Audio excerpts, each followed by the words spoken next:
Welcome back, everyone. I'm your host, Rich Weber, with the Florida Aviation Network, broadcasting in the clear from the Howard Hughes exhibit at the Florida Air Museum at Lakeland Linder Regional Airport in Lakeland, Florida at Sun and Fun 2013. And our guests today are with the Raiders demo flight team, and I've got Marty Sheenan, Austin, and Steve. Welcome.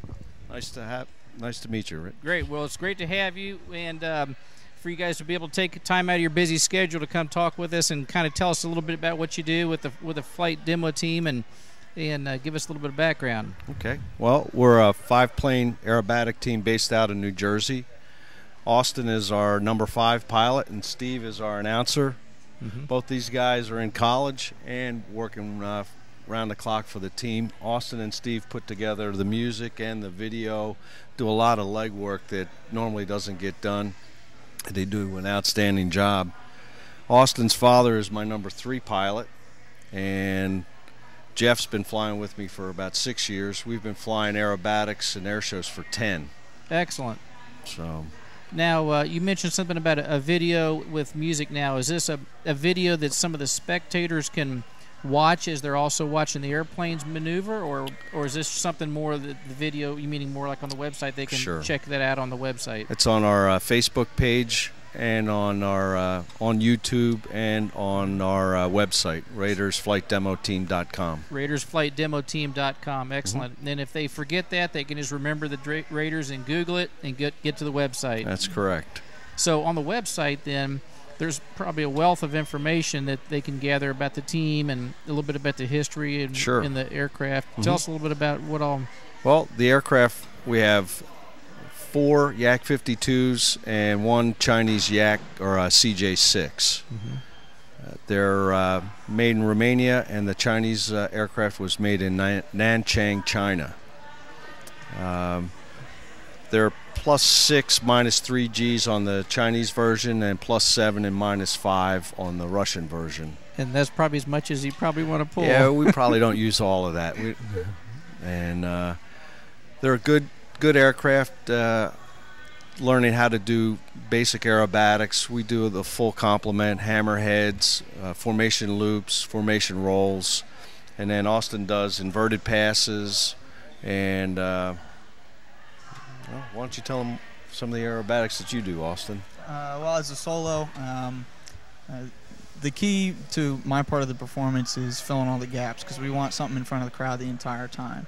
So it's all about timing. So they always have something to look at. Exactly. So as the 3-ship or the 4-ship, depending on our configuration, is off at either show left or show right, it's my responsibility to be right there to fill the gaps. So inverted passes, 4-point rolls, pretty much any basic aerobatic maneuver. So then what gives you the clue or the key in that you need to fill in some gaps, because you guys are talking, I guess, back and forth, or you just know the routine and know then to... We practice it all the time, so that when we're finishing our last maneuver, he knows that I've got 90 degrees to go on a certain maneuver, and he knows that he's 30 seconds away.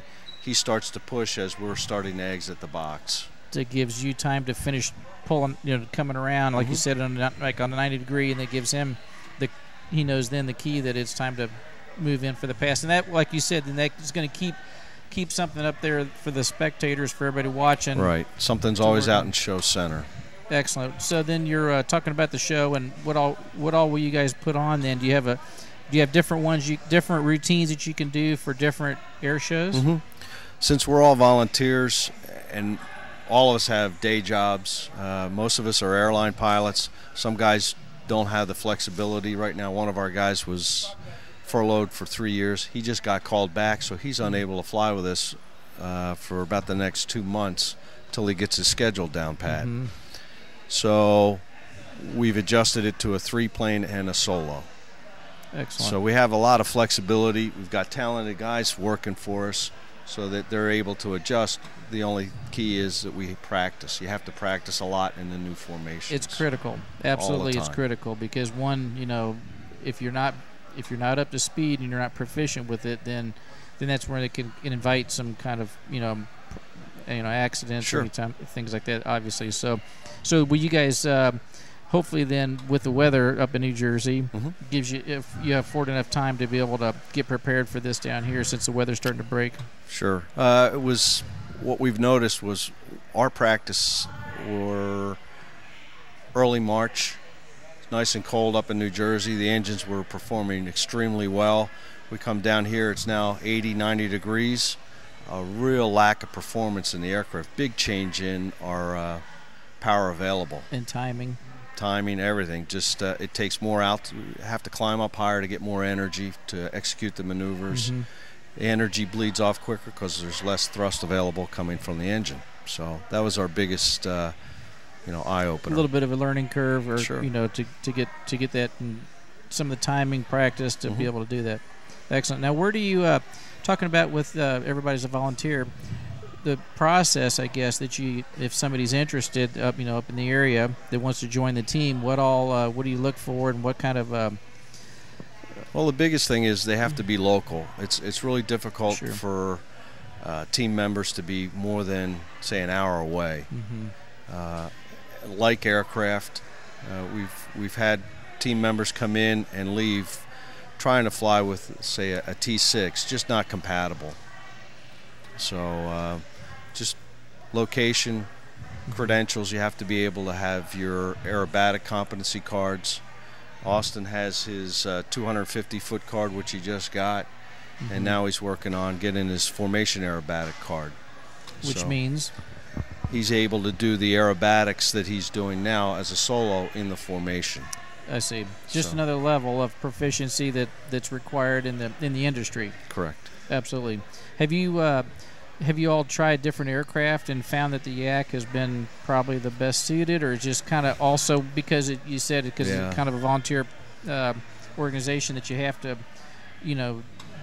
do with what you can, get a hold of. And for the price to get into the aircraft, it's the most reasonable. We found we had 2 aircraft that have CJ6s, the Chinese version. They have their own challenges. They're not inverted capable. Sustained inverted flight. They accelerate very well, and they have a high top end, but they don't have the roll rate that a Yak has. So you have to adjust the formation if they're in it to accommodate that. So where they'll fit in. I see. Good deal. So, how many flights are you going to do here at Sun and Fun? While We've flown twice so far this week, just out practicing.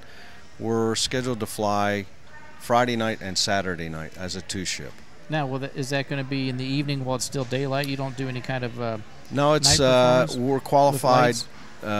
3 of us are qualified to fly at night aerobatics. So I have 2 of our team members are here that are qualified to do that. Excellent. It's Jeff Daniel, Austin's father, and myself. And we have lights that illuminate the smoke, and it makes the aircraft look like it's about a 30-foot long flame coming out the cool. bottom. I bet that's pretty neat then, isn't it? Yeah, that's going to be that'll be a when we practiced, we found out rather quickly that we had to call the police and the fire department to let them know that there wasn't an airplane that was on fire. Yeah, that would be an easy one for somebody to look up and think that and cause panic. Excellent. So, and then you've probably got a busy schedule. Do you guys, obviously with having to work full time and everything, then you've got to be able to make these shows, but you've also got to fit it in your schedule. What kind of schedule do you guys have for this season? We have between 10 and 12. Two shows are still up in the air. With sequestration, some shows are on the fence whether or not they're going to hold their shows or not.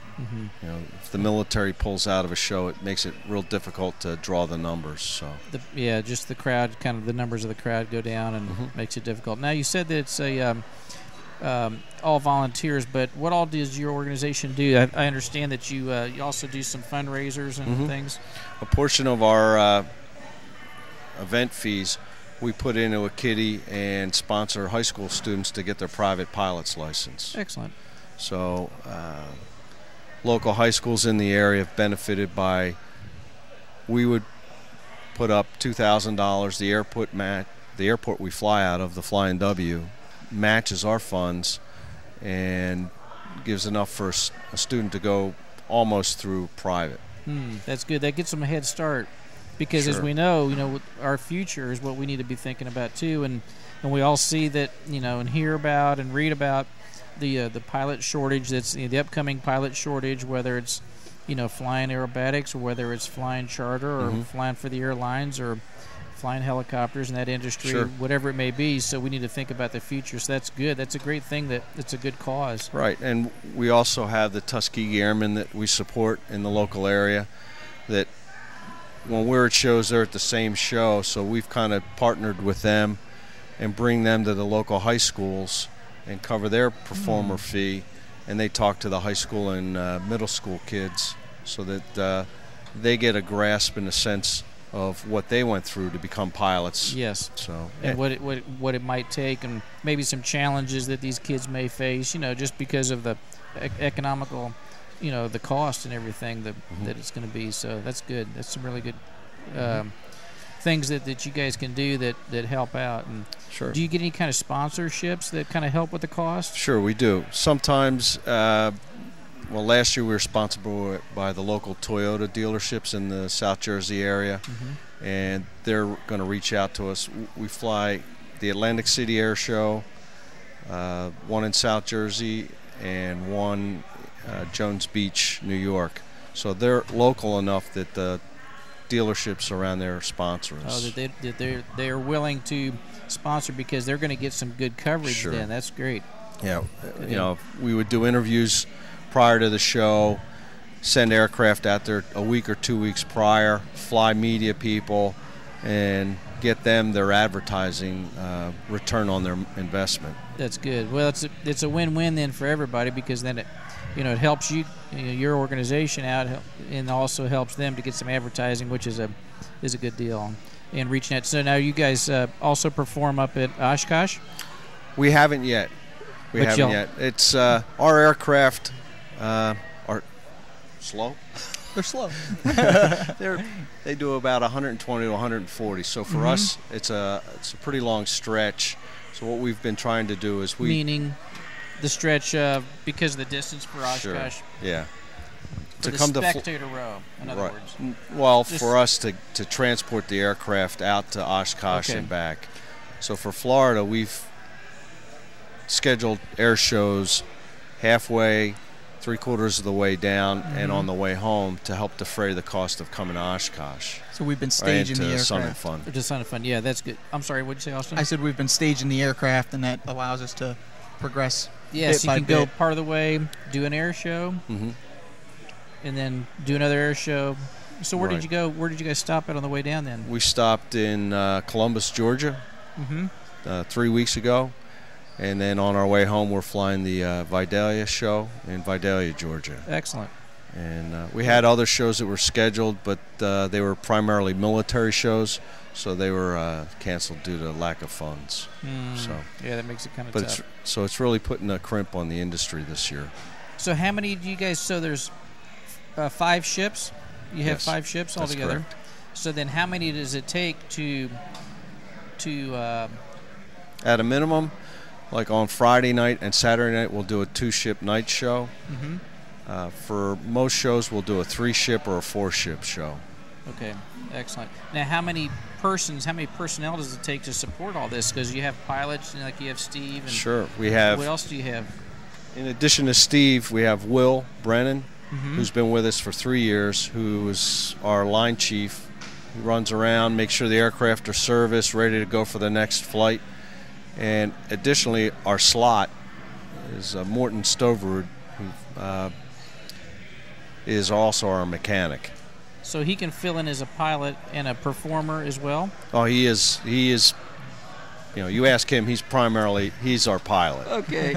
But he's also our saving grace when something breaks and nobody else knows how to fix it. He's there. He's a certified A&P and an AI, so. Oh, because that's important, especially with the types of airplanes. It's not like you're just going to be able to go to the local FBO and get service on them and parts. Right. So then you have that issue of getting parts shipped in and then having somebody be able to certified to work on them because to do the work and get it certified. They are experimental, but we're not experimental home built, so you still have to have an A&P work on it all and the sign it off. documentation. Right. Yeah, the sign-offs and everything.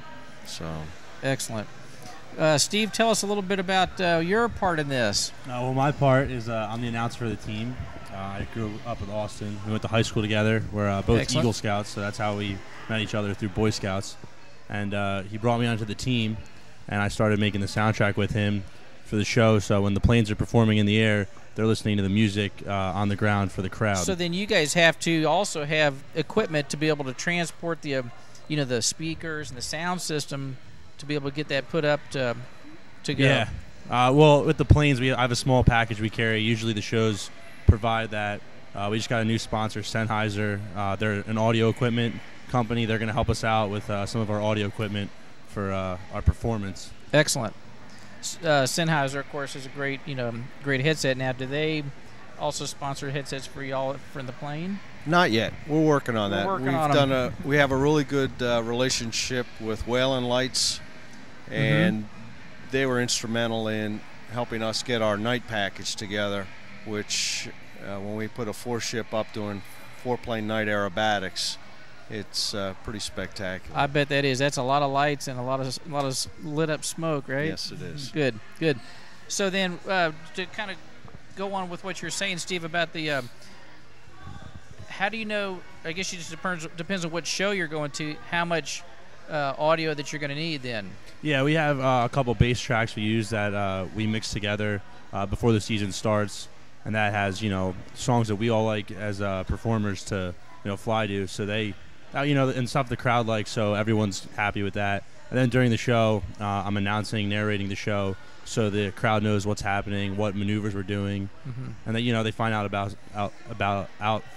us. What to expect next, and what's coming up, and you even talk about maybe each airplane, and you announce maybe who the pilot is and what they're doing. Steve is great at adding color, and you wouldn't know it coming from his voice right now, but he has a great air show voice. Excellent. Maybe being a DJ might be in the future, possibly. Well, Steve majors in the music industry. He does DJ, so that's where it comes from. He's pretty good at it. Excellent. How did you? So you got involved with this, Steve, with going to school with Austin? Yeah, through Austin and his father, they got me into the door with aviation. So I brought my skills to the table with music and my music. So brought that in, kind of added that to the team. And they helped me out. I'm trying to learn how to fly too. So that was my next question. I was going to ask you then, have you pursued that? Tell us about that. Yeah, it's kind of hard right now. I'm a full-time student at Monmouth University, getting 2 degrees in 4 years. So I'm busy there, but hopefully right after I graduate, I'll have time to sit down, get my private, and start working more on being a pilot too. Good, working on some time. So Austin, tell me a little bit about your background with flying and what you have done so far in your flying career to get to this point where you're able to do this. My father is my instructor, and so he got me flying at a very young age in a Yak 52. So I started.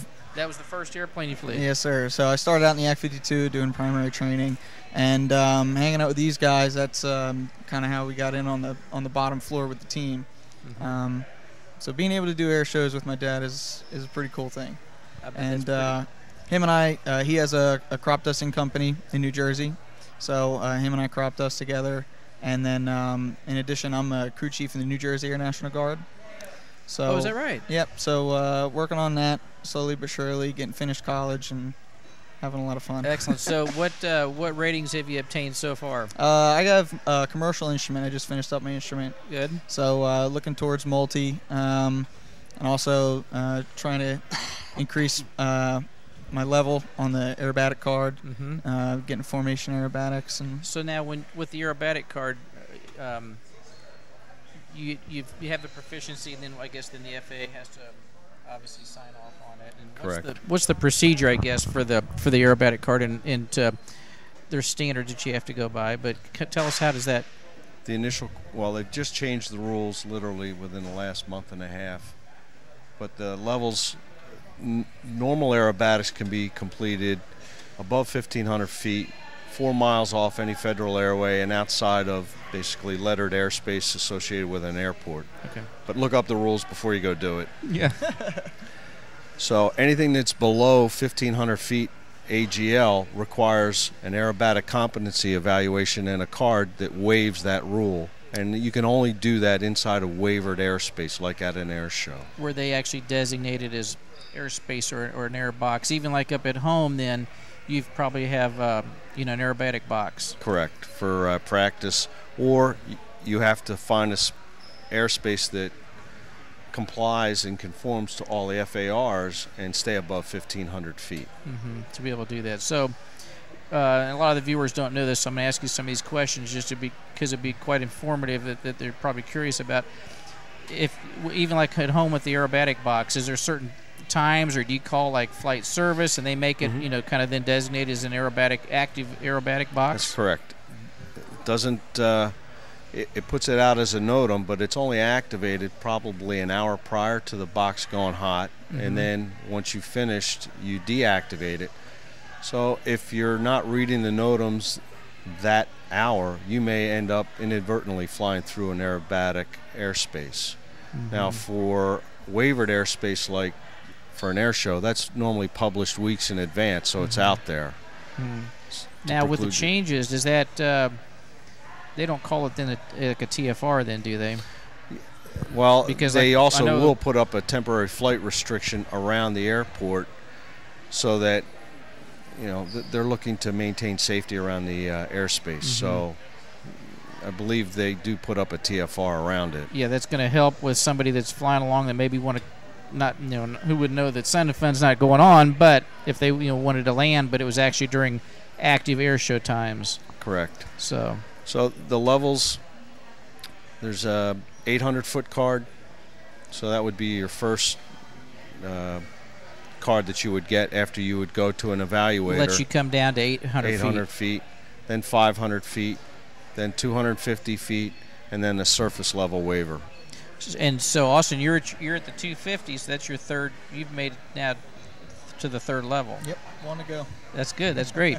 And so then, what is the process of, is it similar to like what when the FAA comes out, how do they determine, they fly with you? They have designees that are aerobatic competency evaluators that will be at the site where you're performing.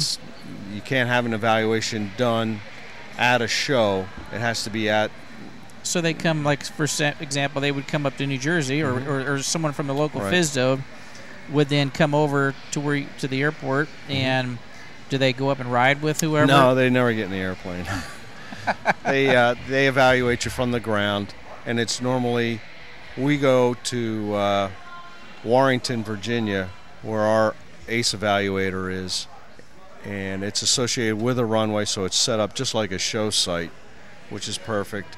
He evaluates us from the ground, gives us different maneuvers. We'll do our routine, and then somewhere in the middle of the routine, he'll give us a simulated emergency or something to handle that shows our ability as a formation aerobatic team that we can handle things being thrown at us in the middle of a routine. Something that may be, not planned, that you have to be able to handle that. Which could be an emergency if it wasn't handled correctly. Correct. Absolutely. And you fill out the paperwork that once you've completed the evaluation. Now, these gentlemen are acting for the FAA, just like a designee. They're not FAA employees. I see. So then the paperwork is sent through the ACE evaluator to the FAA, and the FAA signs the card and sends it out. Oh, so the designees then sign it off. It goes to what should be then their supervisory, above them is the ACE evaluator, who sends it into them. The FAA. And the FAA is actually the person who signs the card. I see. So then to get the surface level, then that's just going to take even more, evaluation and you have to have so many shows, so many hours, shows in a certain amount of time. At say you're at a 250-foot level, I don't know how many you have to have. I believe it's like 10 shows within 18 months or 12 shows within 18 months. That's good. It's a fair amount of shows, though. Yes. And obviously that's primarily to maintain proficiency and safety. Correct. Good. Well, you yourself now, you're also an airline pilot? Yeah. I've been a captain for a major airline for the last 10 years. Excellent. And retired Marine pilot. Oh, is that right? What did you fly in the Marines? Phantoms and Really? A4s. Yeah. Oh, man. That was exciting, wasn't Yeah, it? it was a great time. So you spent some time in Vietnam? Or No, just not outside of that, right, yeah. Okay. Just checking. Well, well, the Phantom, because it was pretty much phasing out, I guess. In The Marines late flew them all 70s. the way up through we put ours in the boneyard in 1991. That late? Yeah. Well, see, that's an education for me then. Yeah. So I thought that, probably towards the end of the Vietnam era is when they started going out, but obviously not. No, we actually flew aircraft that were in Davis-Monthan in storage for 5 or 6 years and brought them back out and reworked them. So So that was pretty exciting. Yeah, it was a great airplane. Good. So now, with the Raiders organization, you guys all being volunteers, then, so you rely a lot on sponsorships because that's what's going to be. Obviously, it's expensive to do this and to be able to travel and offset the upkeep on the aircraft and all the crew. Everybody still needs. You got to have the cost involved with that. So. That makes it kind of difficult, I guess, at times. It does, and it kind of limits our area of operation, so we just to keep the costs down. But I guess with getting more sponsorships, and as you guys, I'm sure, are always seeking more sponsors, then that's going to help. And, Sure does. People going to the website and learning more about it and maybe getting more involved with the Raiders organization and maybe deciding they want to contribute. That's where I'm going with this, that would be hopefully helpful for y'all. We can always use it. Good deal. Well, it was great talking with you, Marty. Great talking to you. Thanks for having us. Taking time out of your schedule to meet with us, and Austin and Steve, we appreciate your input and everything, and we're looking forward to having an exciting show out there and watching you guys perform. Well, great. Thanks for having us, and stop by and say hi. Absolutely. Well, I'm your host, Rich Weber, with the Florida Aviation Network, but stay tuned because we've got the Rower Air shows coming up next, so don't go away.